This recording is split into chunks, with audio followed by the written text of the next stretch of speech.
Hi, this is Michael Buffer, and welcome to the BoxHard Podcast. Hello, everyone. This is Mikey Garcia. This the monster from the swamps, Regis Rougarou Program.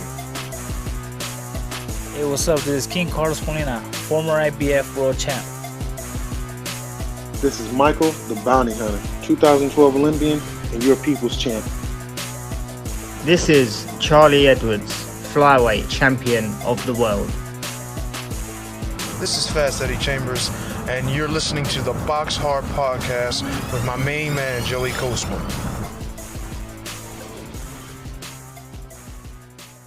Hello everybody and welcome to episode 382 of the BoxHard Podcast. I'm your host Joey Coastman. I'm joined as ever by former heavyweight world title challenger. It is of course Mr. Eric Chambers. Eric, how you doing this week, my man? I'm doing great. Joe, how you feeling? For those that don't know, there's an inside joke. We'll get into that later. Of course, I didn't just do a massive mistake and randomly call Eddie Eric. But anyway, we'll get to that, of course, in due time. Let's dive straight into the review part of the show. We're going to start here with a card that took place last Thursday, which was February the 2nd. We've got, I think, 3 or 4 cards to go over in the review part of the show. This one took place in Canada at the Montreal Casino in Quebec. This one was on ESPN+. Over here, let's start with this one here, actually. I think it was the Chief support, if I'm not mistaken. But anyway, a fighter that I used to be high on, Yves Ulysse Jr., now 22-3. Again, at one point he looked great in his career, really good boxer.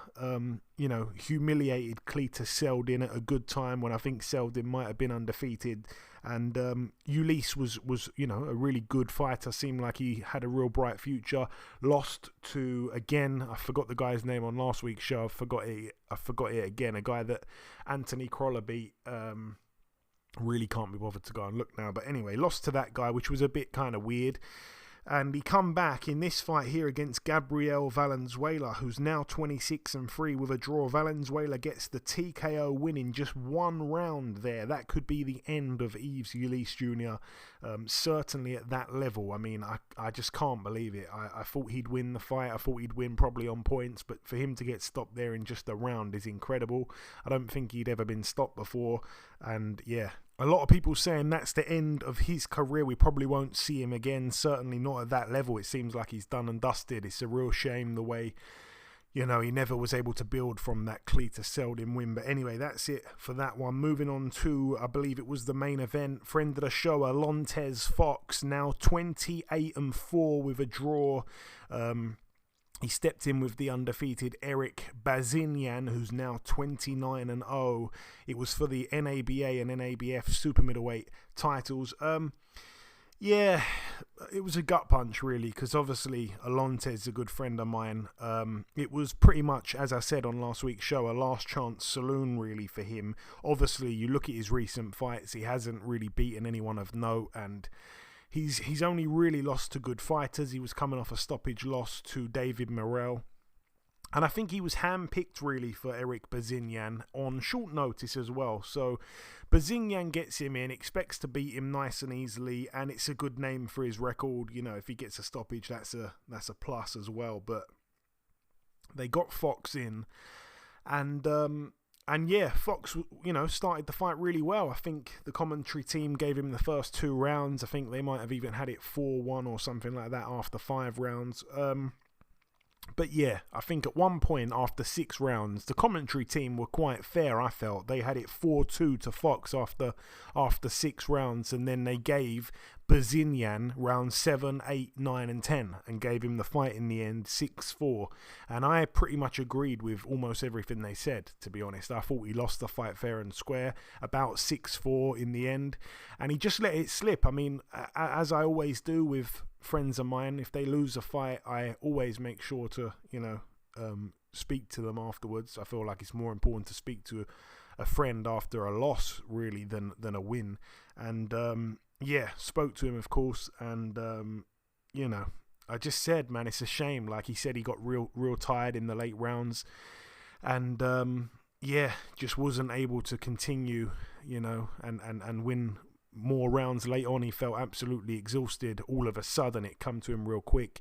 He was doing well at one point, and then, like I say, just burned it all out very quickly. And it was a really tiny ring as well. For a guy of Fox's height and his reach and stuff, he needs a bit of space to be able to work. And it was, like I say, a real small ring, and the referee was allowing them to just keep wrestling. He didn't really break them up much at all. And every time that Bazinian would get up close and fight on the inside, it was more his fight. Fox wasn't doing terrible, to be honest, when it was on the inside, but it was certainly more Bazinian's type of fight. And like I say, whenever he'd get close, he'd grab hold of Fox as well, and it would work in his favour because the referee would allow it to happen, and there was so much wrestling. The referee just wasn't breaking them up, and like I say, Fox needed space to actually get his shots off, and when he didn't have the space, he was doing next to nothing. And real shame for him, because I do think it is a little bit last chance saloon. You lose to a guy like this, where'd you go? Hopefully there's another opportunity. Hopefully it doesn't take too long for him to get it, because I think he's got good skills and everything. I think he can beat some top fighters, but hasn't had many opportunities, and I think this one was a golden opportunity for him to win. I don't think Bazinian's a fantastic fighter, but unfortunately he hasn't taken the opportunity, and I've got to be real about that. Great shame for him. Moving on though, don't want to dwell on that one too much. Moving on to this one, it took place on Friday at the Desert Diamond Arena in Glendale, Arizona. Brilliant fight on ESPN in the main event. I'm going to get to that last though. Let's touch on the undercard. A win for Emiliano Vargas, now 3-0. A unanimous decision for him over 4 against Francisco Duque, now 1-2. Nico Ali Walsh, now 8-0. A unanimous decision for him over 6 rounds against Eduardo Ayala, now 9-3 with a draw. Richard Torres Jr. now 5-0. Again, another good stoppage win for him. He took on James Bryant, who's now 6-3. It goes down as a first round retirement win for Richard Torres. Basically, he caught Bryant with the very last punch of the round, which was a massive right uppercut. And Bryant went down, got back up on shaky legs, went back to his corner, and didn't come out for round 2. I think he mentioned that he'd maybe hurt his ankle, and he got out the ring, limping and stuff like that. So I believe him. I think he maybe landed awkwardly or whatever, but yeah, another explosive performance really for Richard Torres Jr. I'm going to say I put quite a big bet on Torres Jr. to get him out within 2 rounds, and I was a bit nervous when I heard the 10-second clapper in round 1. I was like, man, this is, it was quite a big bet. I was like, man, this needs to get over and done with. So when I saw him land that shot, and then I saw Bryant get back up, I was like, damn, he's going to make it to round 2, but obviously didn't actually come out for round 2. Elsewhere on the card, we're going to be speaking to him a little bit later on, but Andres Cortes, now 19-0, a 10-round unanimous decision for him against Luis Melendez, now 17-3. Cortes with a complete shutout there despite suffering a cut. What else did we have? Arnold Barboza Jr. now 28-0, a unanimous decision for him against Jose Pedraza, now 29-5 with a draw. It was for the WBO Intercontinental Super Lightweight title. Really close fight, I felt. I mean, I said it on last week's show. Pedraza maybe isn't what he once was, but still a more than capable fighter. Certainly capable of beating a lot of the top guys, giving everyone, he'll give everyone a hard night's work, I think. And he did it. I felt he won many rounds. I don't think he ever should have been a 7-1 underdog for a points win. And as for Barboza, I felt it was probably a really good learning fight for him. I feel like you can only learn from fighting someone like Pedraza. Really good name for Barboza's record, and I actually think he'll improve a hell of a lot after sharing the ring with Pedraza and having some questions asked of him. And yeah, Pedraza, I thought at times, won a bunch of rounds, and I loved his front foot pressure that he kept putting on despite what Barboza would throw at him. Like he'd land a good shot, but Pedraza would keep coming forward, putting that pressure on. He really made Barboza think, and I think it was the perfect fight for the progression of Barboza. But yeah, I think Barboza probably did enough in the end, maybe just to nick it, but it was a close one. And like I say, Pedraza to win on points should have never have been 7-1, never. Just about missed out on that one. And the main event, Emmanuel Navarrete, now 37-1. He was down in round 4, but he did overcome that. He got back up and, of course, got the TKO against the Australian Liam Wilson, who's now 11-2 in round 9 there. It was for the vacant WBO World Super-Featherweight title. Something we should mention is the weight shenanigans. There was an issue at the weigh-in where basically Liam Wilson weighed in 3 pounds underneath the weight limit, Eddie. And I don't know if you saw this. If you did see it, then chime in. If you didn't, then no point unmuting. But basically what happened is, obviously before he actually he turned up at the weigh-in, Liam, I think I called him Liam Williams, but Liam Wilson obviously weighed in, I guess, in his hotel. He saw that he was on the weight, came to the weigh-in and got on the scales before the official time of the weigh-in. Got on the scales, he's bang on the weight, gets off them. About 20 minutes later, he officially weighs in front of all the cameras, and all of a sudden he's 3 pounds under the weight, and Navarrete just about makes the weight. So he was saying that obviously the scales must have been tampered with. Navarrete would have been over the weight because there's no way I was 3 pounds under it. So a bit dodgy there. But yeah, that was a bit naughty, to be honest with you. But getting on to the fight itself, Liam Wilson, big, strong, sturdy guy, solid for the weight. I think he boxed really, really cleverly early on. He managed to score a knockdown, like I say, in that 4th round. It stunned me. It really did. I couldn't believe it. I think it was Navarrete who hurt Wilson and then basically got a little bit reckless coming in, and the pair traded left hooks, I believe it was, and Wilson's one landed obviously right on the button with more power. Navarrete instantly was hurt. Wilson, of course, jumps on him, and to Navarrete's credit, he took about 5 big shots before he went down, and even when he was on the way down, he took another one. But when he went back down, he was in lots and lots of trouble. Climbed back up very unsteadily. There was only seconds left in the round, thank goodness for him, and he spat his gum shield out on the floor. Veteran tactic, let you know that his head was in the right place. Referee picks it straight up off the canvas and slams it back in his mouth. Doesn't let the corner, wash it off or anything. And yeah, thankfully for Navarrete, there wasn't many seconds left and he got through the round. He didn't look overly great on his legs at the start of the next round, but after about a minute, I think his legs were back, and from that point onwards, he just had to bite down on his gum shield and grind Wilson down, and that's what he did. The knockdown in round 9 was a 1-2. It was early on, and down he went, Wilson. Like I say, got back up. Navarrete smelt blood. I think Wilson as well by that point had a busted nose. And yeah, Navarrete decided he wanted to get the job done in that round and just went on the attack. He battered Wilson really in that 9th round from pillar to post. And Wilson kept going backwards in straight lines, no head movement, no defense. And Navarrete showed that Mexican dog in him that he has. The referee obviously stopped it after too many big shots were landed on Wilson's chin. It was a great stoppage, I felt, by the referee as well, because I think the corner was a bit brave. But yeah, Wilson definitely better than most people gave him credit for, and I think I was guilty of that as well, underestimating him maybe. But yeah, to take on board what he's done there, it was his first scheduled 12-round fight. He was only 11-1 as a pro going in. And I don't think he was the most deserving fighter of getting a world title shot, but I think he did enough to enhance his reputation and show that he deserves to be right up there with, the other top guys in the rankings. So yeah, credit to him. I think he made a name for himself, had a big moment. It could have gone very differently, maybe if there weren't just a few seconds left in that 4th round. Maybe Navarrete overlooked him, I don't know, but he had his moments, and for me, he performed really well, actually, and very impressive. Hope he can get another big fight, hopefully stateside. Obviously, afterwards, we saw Oscar Valdez get in the ring at the end.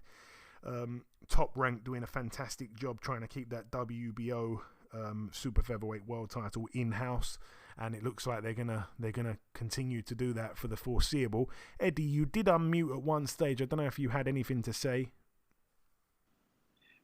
Yeah. I watched like bits and pieces of it. It was pretty exciting. The guy Liam Wilson did show he gave a good account of himself. Landed a nice shot there. And what round was that? I think it was third or fourth round or something like that. Yeah. And looked like he was, you know what I mean? Like if it wasn't ended the round, could have had him in some serious trouble. He was in trouble anyway, but he, you know, being if there was more time in the round that he could have taken advantage of it, he could have maybe pulled it out of the fire, and that would have been a huge upset.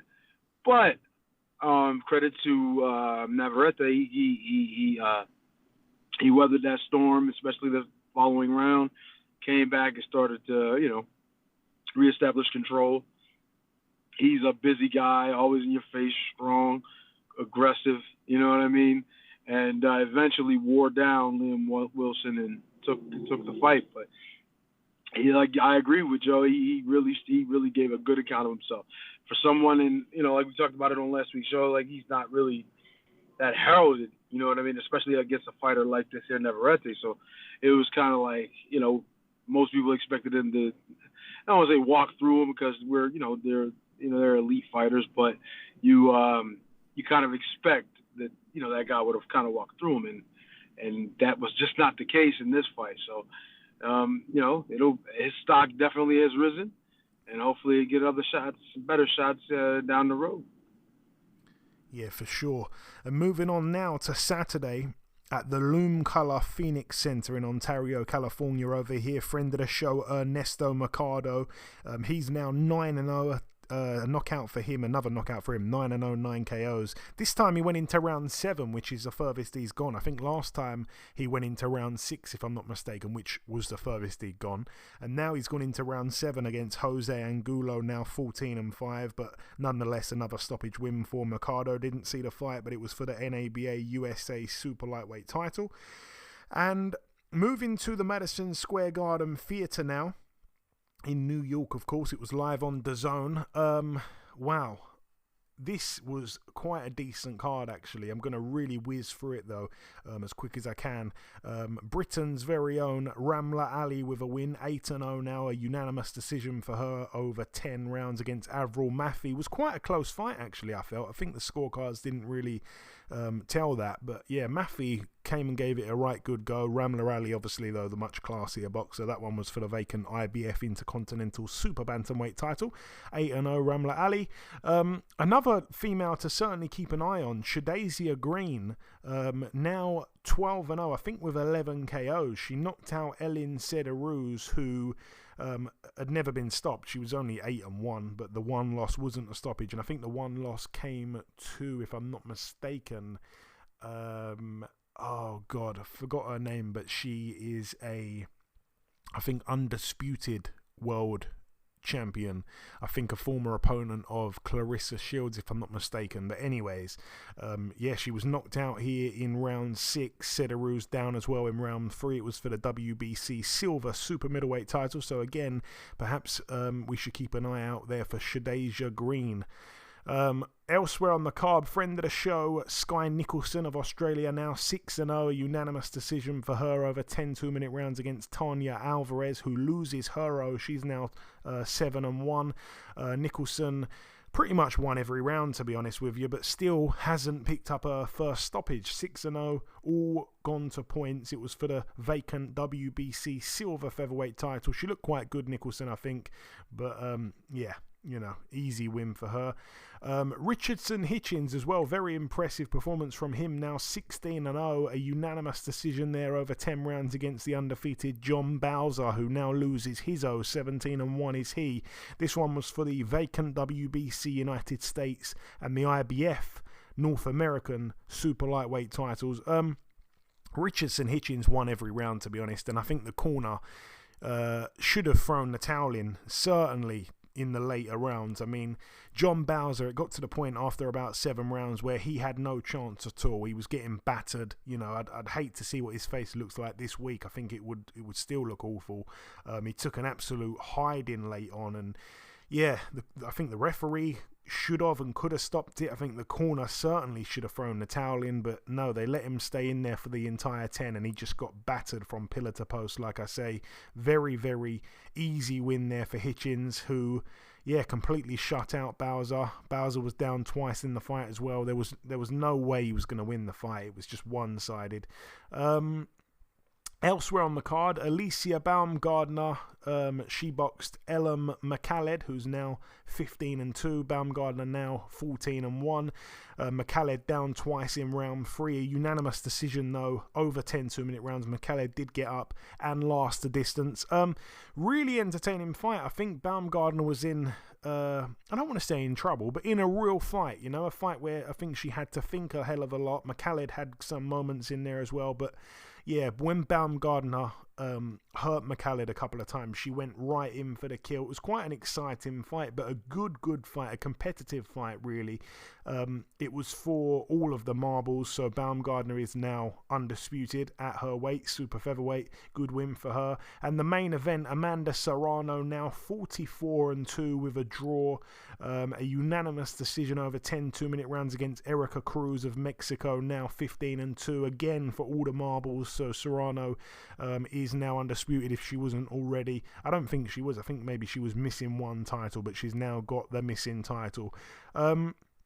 Yeah, obviously a rivalry always whenever we see in boxing a Puerto Rican fighter get in with a fighter from Mexico. But yeah, a bit one-sided, I'd say. You know, I think Serrano was always going to go in as a massive favourite in my mind. I didn't think that she would come up with any issues against Cruz, but people were saying that Cruz was fighting a really weird kind of fight. I guess that's people saying that who have seen her fight a couple of times before. I hadn't seen her box, I don't think, many times. Maybe I might have seen one full fight, but yeah, apparently she didn't really box herself. She suffered a huge cut from a head clash early on. But it was a fantastic fight. It really was. I should probably take back the one-sided comment, actually, because, yeah, she did have moments, and people were saying it was, you know, maybe fight of the year. I think Eddie Hearn come out and said it was fight of the year, but no surprise, he was the promoter of the show. But yeah, definitely a really good fight. If you didn't see it, it's worth watching back. I think I am going to actually watch it back because yeah, I don't mind a really good fight, especially when it's the females. It's a fast-paced, 10 2-minute rounds, 20-minute fight full of action. I like to go back and watch them, so I think I'm going to give that a rewatch. But yeah, I stayed up for it, and yeah, it did deliver. I don't think, in terms of skill level, it was up there with Taylor Serrano from last year, but it was definitely it's on the short list anyway. It's going to be on the short list for Female Fight of the Year, and Serrano was involved in it again. She loves to bring an entertaining fight. And finally, the final card of the review part of the show took place in Nashville, Tennessee at the Texas Troubadour Theater. It was on Fight TV. It was a mixture of country and western music and boxing, which of course was an interesting cocktail to consume. But let's get on to the main event, the only fight that mattered. We saw Eric Chambers return to the ring after 7 years out. Eric, tell me about the fight, man. How did it feel to be back in there under the bright lights after almost 7 years of inactivity? No problem, James. I mean, Joey. No, but it was interesting. It was really interesting. My opponent gave the best he could in a short notice situation. It's nice to be able to get back in there, shake the cobwebs off without too many risks going on, without too much risk. Going on into the fight. But at the same time, I wanted to really feel and out what the situation would be, how my shots would feel, how my defense and all of that would feel under the lights in a pressure situation when there's a crowd there. So luckily for me, it worked out pretty well. I felt as sharp as I could be at this point, and defensively sound, and made sure I kept my head moving really comfortably. And like I said, the opponent, he gave what he could, but he wasn't 100% prepared for a fight as he should have been. But like I said, he gave the best account of himself in the situation that he was dealt. We're on two different levels in boxing, and you can't expect a guy like that to be able to compete necessarily with my level. But fair play to him. He gave me the opportunity to get back in there after a long time off, and it kind of shook out some of the cobwebs. But I think I need to stay busy. I think I need to have more fights, more than just one. Obviously, I got to have a few more lower level fights, and then maybe if possible, I can get somebody who has a name and maybe put them in that rotation, which is what I'm going to need to get to my goal of possibly. Basically, I just want to see where I'm at. But if I get to that level, then it's like title or bust. You know what I mean? I'm not. If I'm able and I feel physically capable, and my mind and all of that is working together, and I have an opportunity, I get an opportunity. Yeah, then it's like the only thing I can be really chasing is a title, and obviously with a title is going to bring wealth, or I don't want to say wealth, because it'll bring some money. Let's just say that. And for somebody at my stage in my career, I'm not going to try to be in there forever. So, it'll be a nice end to my career if I'm able to get an opportunity for a title or something like that down the line. Yeah, so you're 43-5 now. Obviously, for the listeners that didn't understand the inside joke, the ring announcer initially, when calling Eddie to the ring, called him Eric Chambers, which was laugh out loud hilarious for me watching at home on my iPad. But yeah, it was as well quite interesting that you both entered the ring from the same side, one after the other, which was kind of cool. But right. Yeah, obviously, as you say, it wasn't really about the opponent. It was just getting back in there, getting back into the swing of things, back into the comfort zone. There was a moment where you showed us a little flash of perhaps, I don't know if I want to say a flashback or maybe a flash of what's to come. I like the little left hook up and down that you landed, which obviously staggered your opponent. The referee gave him a standing count, and obviously you went back in after that, and I think the straight right hand was what ended proceedings. But yeah, it was just, it was what it was. It was just, as we said, just a fight to brush the cobwebs off, to come back to. And is there anything, I know that obviously we don't want to jinx anything, but is there anything in the pipeline, any idea of when we might see you back out, maybe with a slight step up, Eddie? Yeah, actually, we're planning to stay busy, keep the hands moving, keep the feet moving, in a positive direction. So possibly the following month, this month coming, which will be March, and I think the date possibly is March 7th. Like I said, maybe a slightly tougher opponent. We'll see. We'll see how things play out. Like I said, the idea is to stay busy, stay active. So so I'm prepared for what comes down the pike, and if it's a good opportunity, if there is a good opportunity waiting there for me, I'll be ready for it. And it's just at this stage of my career, things need to be, meaningful. You know what I mean? It's got to point in the direction, that's going to be positive for me. There's no games or anything like that at this stage. The idea is to, if I feel great, if I decide that, and just from third-party perception as well, that I can actually perform at a high level, still, then we'll go at it, with both feet. But if we prove, if things prove to be overly difficult and my body's just not responding like I like, I'm not too proud. I understand what the situation is. I know Father Time is undefeated, and that means we just got to step back. But as it stands, I feel good, and kind of excited to see what the future holds. Okay, well, there we go. He's back. He is back. There we go. That is the bombshell of the week. And that brings the review part of the show to a close. The final thing for me to do is to welcome this week's special guest. Ladies and gentlemen, please welcome the undefeated super featherweight contender. It is, of course, Mr. Andres Cortes. Andres, welcome to the show, my man. Thank you. Thank you for having me, Joey. Hey, my pleasure, my man. So it's the first time we've had you on. So like I say, welcome once again. It's interesting because we see a lot of fathers training their sons in boxing. We don't always see fighters trained by their brother. Just tell me briefly what it's like to be trained by your brother, man. It's cool. It's been a good journey. We kind of grew up like this way. Being with each other, by our side. So it feels normal to me. It might be different to other people. Just depending on how you and your brother grew up. We've always had boxing, and that's all we really did growing up. So, like I said, this is all we know. So. And you're currently 19-0. One fight I do just want to touch on briefly was your 15th pro fight. That first round knockout against Genesis Savannah. I mean, this is a guy who went 12 rounds with Oscar Valdez, dropped Oscar Valdez in that fight, of course. No one's ever done that to him in just one round. Talk me through that fight. Like I say, I think that was the fight that really caught the fans' attention. Yeah, it was.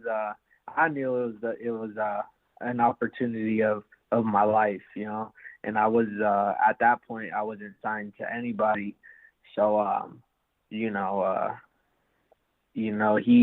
on contract with Top Rank, so pretty much I was fighting a Top Rank fighter, I took full advantage of the opportunity, and I went out there and I did what I had to do. I got 100% ready, and I honestly feel me 100% ready. I'm unstoppable. So, and I'm gonna just continue. I'm gonna keep continuing to prove that. Yeah, it was a great win. Like I say, I think Genesis, I think caught you with a good shot early on, and it just made you go, okay, right, I'm gonna get this over with real quick, and you did. Since that fight, you've continued your unbeaten streak. Like I say, 19-0. Let's talk about your most recent fight. Obviously, you boxed on Friday. You beat Luis Melendez on points over 10. Going into the fight, a lot of people felt it was going to be a close, competitive fight, but you pitched a shutout across all three judges' scorecards. Talk me through it again, man. Brilliant win. Like I said, it was my first 10-rounder, and I trained. I made sure I did everything to have, to be 100%. And I thought he was a good fighter. I respected him, but once I really got in there, it was I thought I was too physically strong for him. And, it goes back to my training, my preparation. I think just that alone, I think, took over the fight and made it, one-sided. And let's mention as well the cut. Obviously, in your corner, you had the legendary Stitch Duran. What a man to have in the corner, hey? If you see a bit of blood. Yeah. Until it goes. I've been cut before. It's nothing new and nothing that's gonna scare me. I mentally prepare myself, and I tell myself, nights before the fight, if I do get cut, we're not gonna, react or, pay any attention to that. So I think I showed that. So. Yeah, for sure. And obviously you're a super featherweight. The main event was for a super featherweight world title. Did you get to come back to your seat ringside to watch the main event ringside? Yeah, I watched that fight. I watched it closely, and I've been saying like I said before the fight, that I would love that fight. Not just because, he got dropped or whatever, but I truly, think I'll, knock that guy out. He was, respect to him. He is, one day go down as a Hall of Fame, 3-division champion. But I think it's my time. So. Yeah, my next question was going to be, obviously, the main event was in your weight category, and I wanted to ask how soon did you want to be in those conversations for those types of fights? But it sounds like straight away you're ready now, you feel. Yeah. I was ready. I've been ready. I was ready my last fight. I think, I answered questions to myself, how I would feel going 10 rounds. Because it's one thing to say, that or spar 10 rounds and then to actually do it. And honestly, I felt, it was really easy. And in my last round, I think I picked it up, a whole nother level. So, I'm ready to go 12 rounds. I think, it's perfect timing for me.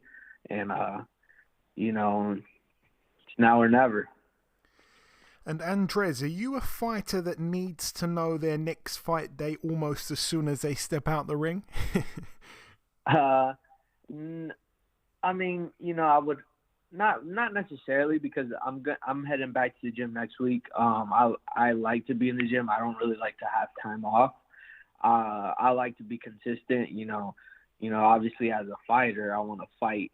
As soon as possible. So if we can keep lining them up, that'll be perfect.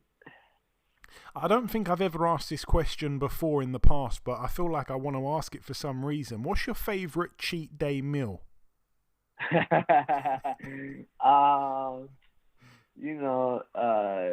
Cheat day, I like some ice cream, Ice cream is great. What flavor? Cookies and cream. Oh my God, that's my favorite as well. Okay, if I ever see you, we'll definitely have to grab a cone. I want to ask you as well, when would you like to fight next? I know obviously there's that Haney Lomachenko card looming. I'm sure that's got to be one you want to be on the undercard for.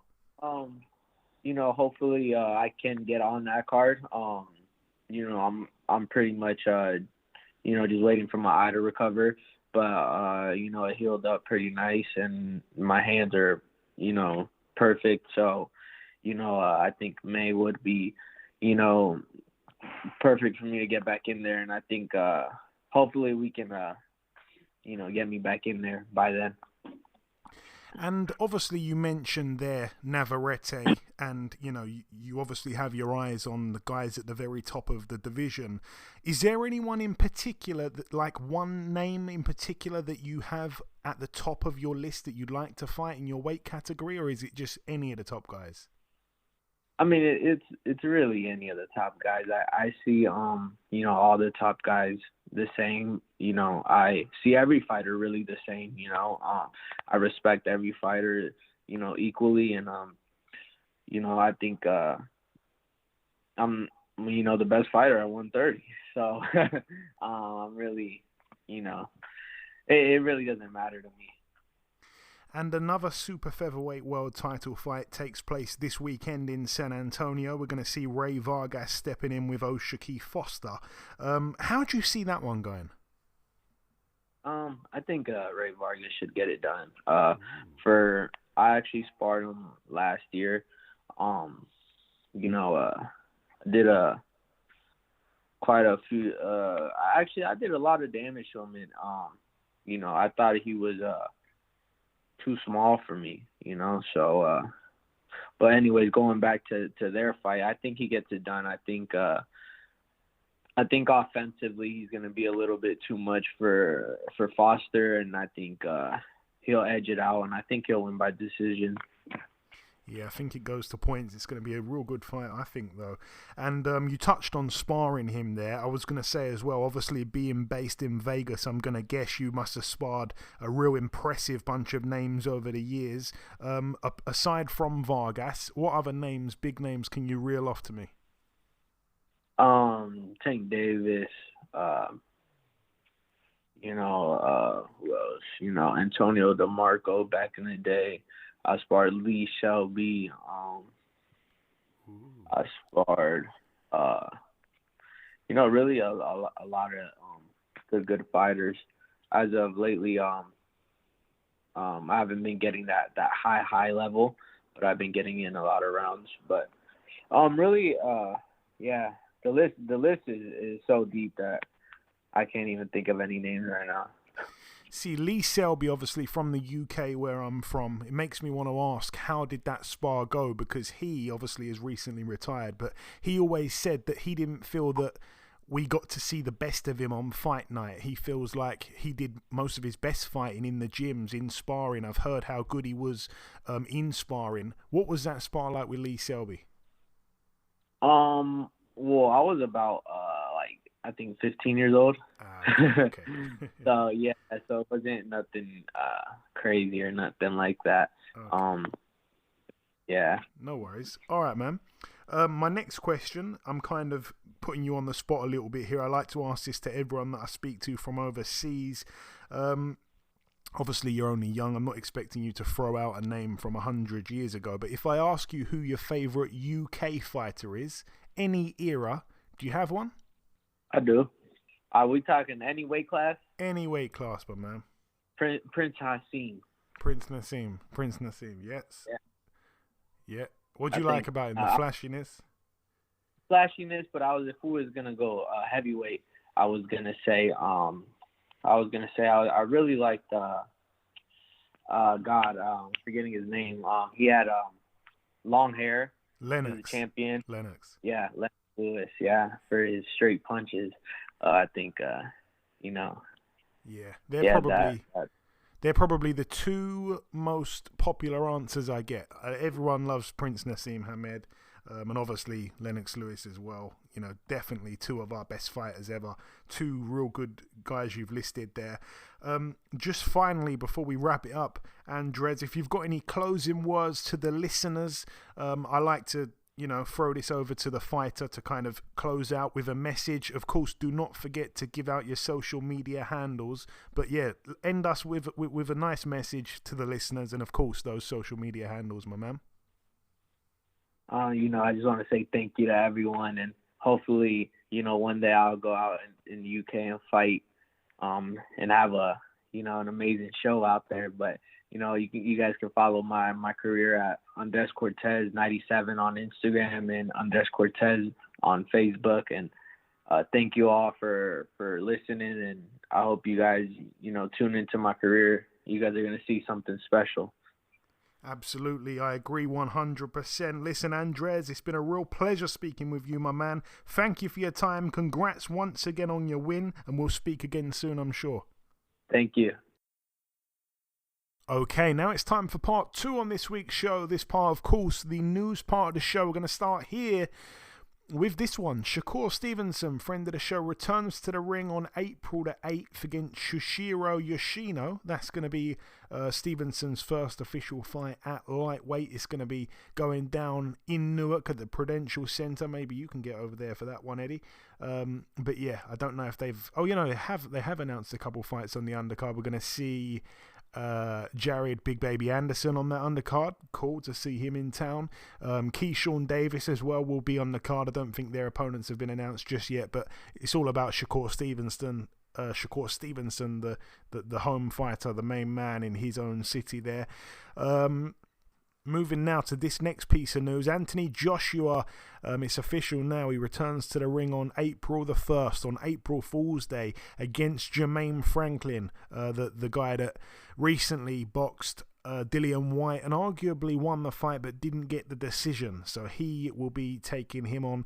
The groundbreaking piece of news really is that it's not going to be on pay-per-view. It's going to be on regular DAZN, which is the first time Anthony Joshua has boxed off of pay-per-view in the UK since, I literally couldn't tell you, it would have been, I guess, before he won his world title back in like 2015 or something, man, which is madness. So like 7 years of pay-per-view fights every single time, and we're going to see him now box on regular DAZN, but that's another story. We know that DAZN obviously are up in their monthly subscription as well, which is very stressful.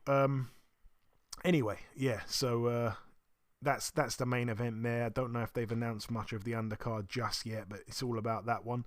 The interesting angle really is something I read from someone online. They said that if Anthony Joshua knocks out Jermaine Franklin, as he should do, then if he wipes the floor with him, makes it look easy, then it kind of ruins the chances of us seeing Dillian Whyte and Anthony Joshua 2, which is a fight that Eddie Hearn has been saying for such a long time he wants to get that on. I don't think the fans really want to see the fight too much, to be honest with you. Look at what Tyson Fury did to Dillian Whyte last time out, and Dillian Whyte, like I say, arguably lost to this guy here. So if Joshua blasts out Jermaine Franklin, that surely is the end of anyone at all, even Eddie Hearn wanting to see Dillian Whyte, Anthony Joshua too. But anyways, it's all about the big man AJ. All the best to him, April the 1st. It's going down at the O2 Arena as well, back home for him. It's not going to be a Wembley Stadium type of fight. Elsewhere, in other news, friend of the show, former world champion Callum Smith fights on March the 11th in Liverpool, a homecoming for him. He gets in with the world-ranked undefeated Polish fighter Paweł Stepien, who I can't remember his record now, but I'm gonna be honest here. It's a guy I've never heard of, and this is not the kind of fighters that Smith should be in with. I mean, it's another waste of time. And I don't like to say that too often, especially about guys that's been on the show. I really, really like Callum Smith, massive fan of his, but this is just a bit of a joke, to be honest. I don't know what they're doing with this guy at this point. On the card as well, we're going to see Johnny Fisher. We're going to see Diego Pacheco come to the UK. He's a real, bright prospect. It's going to be great to have him on these shores. He gets in with Jack Cullen. We're going to see Liam Parrow as well, I think ranked number 1 or 2 in the world. He gets in with Robbie Davies Jr., and also Campbell Hatton on the card. Again, the date for that, March the 11th in Liverpool. All the best to all the guys on the card there. What else do we have? We've got this one as well going down in Newcastle on March the 18th. It's the next gen card over here. The main event is going to be Cyrus Patterson getting in with Chris Jenkins. It's a step up for Cyrus Patterson, who, was a good amateur, signed with Matchroom, obviously, and I almost kind of forgot he existed. He's been so quiet. I don't know if an injury or whatever's kept him out, but I think he's been quite inactive, if I'm not mistaken. And I just didn't know what the plan was with him. He just went really, really quiet. But anyway, he's back here in the main event against Chris Jenkins. It's a decent fight, to be honest with you. So all the best to him. Couple of other fights on the card as well. I think we've got one of the McCormacks on, and we also have Hopi Price, I think, in a bit of a step up there. That's about it really. It's a next gen card, like we say. Again, the date for that, March the 18th in Newcastle. And in other news, Richard Torres Jr., we've mentioned him in the review part of the show, knocking out his opponent. He returns to the ring already. They've announced his return to the ring. It's going to be March the 25th. He gets in with Willie Jake Jr. at Fresno's Save Mart Center. That's on the undercard of Richard Comey and Jose Ramirez. So the date for that, like I say, March the 25th on Saturday night. Gets in with Willie Jake Jr. It's going to be the co-main event, if I'm not mistaken. Willie Jake Jr. as well, 11-3 with 2 draws. All 3 losses came by knockout. He got knocked out in 4 rounds by Stefan Shaw, who obviously we see recently get beaten by Effie Ajagba, so I'm not expecting him to go the distance with Richard Torres. It's going to be another explosive knockout. You can bet your last buck on that, as they say. What else do we have? This piece of news here as well. It's going to be Murajon Akhmadaliev defending his WBA and IBF World Super Bantamweight titles against Marlon Tapales. That one to take place at the Bowen Center at Techport in San Antonio, Texas on Saturday, April the 8th. It's a busy schedule coming up here. And also, it's going to be the co-main event to Jesse Bam Rodriguez, his fight against Christian Gonzalez for the vacant WBO flyweight title. So that's, again, Bam Rodriguez attempt at becoming a 2-weight world champion there. A couple of other fights on the card. I think Raymond Ford on the card as well, if I'm not mistaken. Is that it for the news? I think that is it for the news. Finally, a lot to go over there, like I say. Moving on to the preview part of the show. We're going to start here with this one. It takes place on Saturday at the Wembley Arena, live on Sky TV. A couple good fights actually on the undercard. Let's whiz through it though. Hassan Azim, 5-0, gets in with Abdallah Luanja, 15-9 with 2 draws. That's over 6. We got Vidal Riley in another waste of time fight. White 7-0. He gets in with Anis Tadju 7-2. Needs to fight someone, Riley. I'm beginning to really lose interest. It's an 8-rounder there for him at cruiserweight. We've also got Caroline Dubois 5-0, getting in with Farish Mashouri, who is 10-7. That's over 8 2-minute rounds there. Caroline Dubois, for a female, she's been banging out almost everyone. I think she's only gone the distance once in her 5-fight career. Her opponent here as well, been stopped twice in 7 losses. It's going to be interesting because she's been in with a few British fighters. She got stopped by Chantel Cameron in 2 rounds. She got stopped by Terry Harper in 2 rounds, but she went the distance with Natasha Jonas. So it's interesting to see here. We're going to definitely have the measuring tape out this time next week, seeing how she got on in comparison. Another really good fight here for the English middleweight title. We've got Tyler Denny, I think, fresh on his win over Bradley Ray, now 15-2 with 3 draws, defending the English title against the undefeated 16-0 Brad Pauls. That one, I think, is a Tyler Denny fight to win on points. I think he wins that one on points there. Zach Chelli as well, good fight this, 12-1 with a draw, getting in with Anthony Sims Jr., 23-1. I really like this fight. I think you probably have to favour Anthony Sims Jr. just based off of how good of a boxer he is, and I think sometimes we forget how much of a banger he can be. He's got 20 KOs in his 23 wins, obviously a banger. Yet Zach Chelli is someone who I'd say is a banger as well, but then when you look at his knockouts, I think he's got maybe six KOs in 12 wins. You'd have to say that Sims is the bigger puncher of the two, but I think Chelli fights like more of a puncher than Sims. It's an interesting one. I think, you'd have to side with Sims, probably on points, to be honest with you. But I think Zach Chelli, there's an interesting bet on Zach Chelli getting a knockout here. I just think Sims, after he lost to that guy who took his oath, forgot the guy's name. I think it was someone Angulo. Who I think then David Benavidez went and smashed up. It kind of showed you that maybe he's not as good as what we all thought he was at one stage. And I think Zach Chelli getting the home advantage, racked up a couple good wins. I think he's got maybe 3 KOs in his last 4 fights, something like that. I think he's got some good momentum. And he's going to put it on Anthony Sims, man. He's going to really put it on him. It's a 10-rounder. I wouldn't be surprised to see Zach Chelli get him out, and it'd be a proper statement if he did. So yeah, I think Chelli for the KO is a good price there, and also Sims, I think, to win on points is probably the most likely outcome. And the main event, Adam Azim, the Wonder Kid, 7-0. He gets in with Santos Reyes, who's undefeated as well, 12-0. Somebody's own must go there. It's over 10 rounds at super lightweight. Moving out now to the Derby Room Pomona at Fairplex, Pomona, California, USA over here. I don't think it's going to be televised, but friend of the show, former WBC light heavyweight world champion. He returns to the ring after, I think, almost 4 years out of it. Alexander Gvozdyk of Ukraine. It's going to be great to see him back. 17-1, the one loss, of course, to Beterbiev in a great fight. I don't know what kept him out of the ring so long. I can't remember if he got iced badly against Beterbiev or not.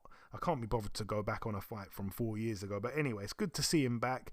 Definitely was one of the best guys, at his weight. Obviously took the title away from Adonis Stevenson, ended his career, which was a sad thing. But Gvozdyk was a great fighter, man. It's going to be good to see him get back in the ring. He gets in with Jorge Miranda, who's 58-21. That's over 6 rounds there.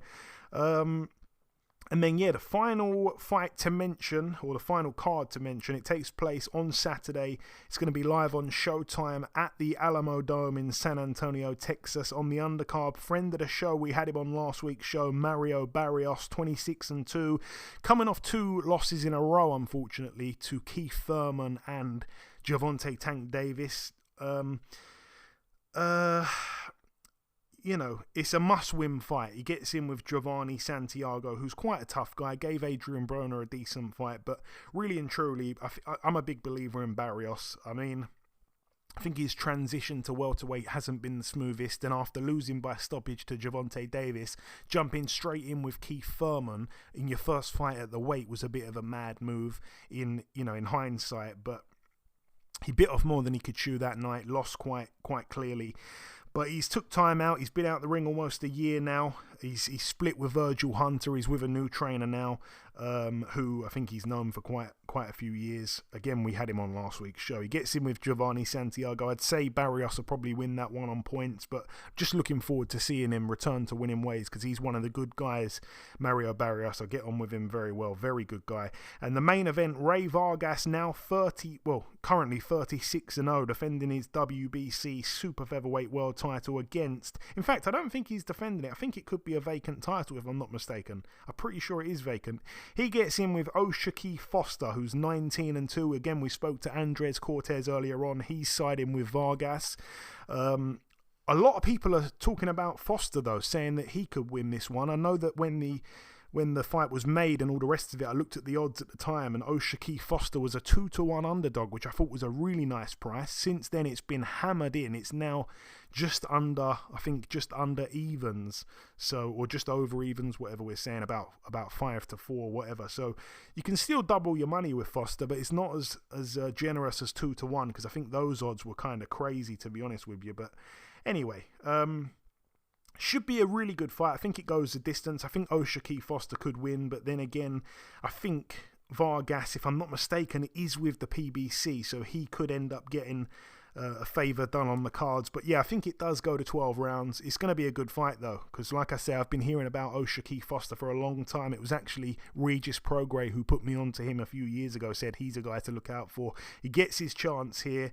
I think he's with Probellum, if I'm not mistaken. It would be great for him to win this for their promotional stable. But yeah, Ray Vargas, a tough man to beat. Like I say, 36-0, one of the longest streaks out of all the fighters right now, and he's come through the weights and everything, so yeah, it's a tough one there. Like I say, I think it goes a distance. Foster could get it, but I think Vargas probably, the rightful favourite, really. He's got the credentials that are clear to see. But that's about it, though, for the preview part of the show. In part 1, we did the review part, and we welcomed our special guest. In part 2, we did the news, and we've just wrapped up the preview part. The final thing for me to do is to come in with the outro, which I'll do in just a few seconds. Okay, and this wraps up episode 382 of the BoxHard Podcast. I've been your host, Joey Coastman. Eddie Chambers has been with me for the duration of the show. Thankfully, not Eric Chambers. A special shout out to this week's special guest, the undefeated super featherweight contender Andres Cortes. The biggest thanks of all, though, goes out to you, the listeners. There has been one piece of news break whilst we've been recording the show, and that's that a part of the undercard for Joshua Franklin has been announced, and it's 2 fights thus far that have been announced. We've got Craig Richards stepping in with Ricards Bolotniks for the WBA Intercontinental Light Heavyweight title. And we're also going to see Matteo Signani defending his EBU European title against Felix Cash. Again, the date, if you didn't know, for that one is April the 1st, live at the O2 Arena. Felix Cash getting the European title fight instead of the Amo Williams fight. There's more on the line in terms of belts, but it's not really the fight I think everyone wanted to see. But anyway, that's about it from myself. Enjoy your weekends, people. Stay safe, and we shall see you all again this time next week.